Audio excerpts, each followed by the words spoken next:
The constituency returning officer hereby declares that Adow Mohammed Adow of ID number 13-12-1998 has been duly elected as the member of National Assembly for Wajir South constituency in the election held on 9th day of August 2022.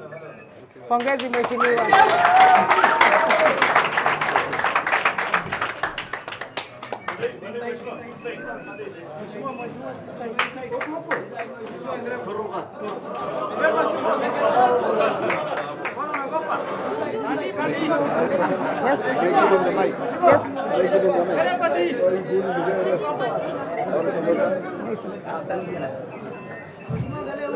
Which one is ready again?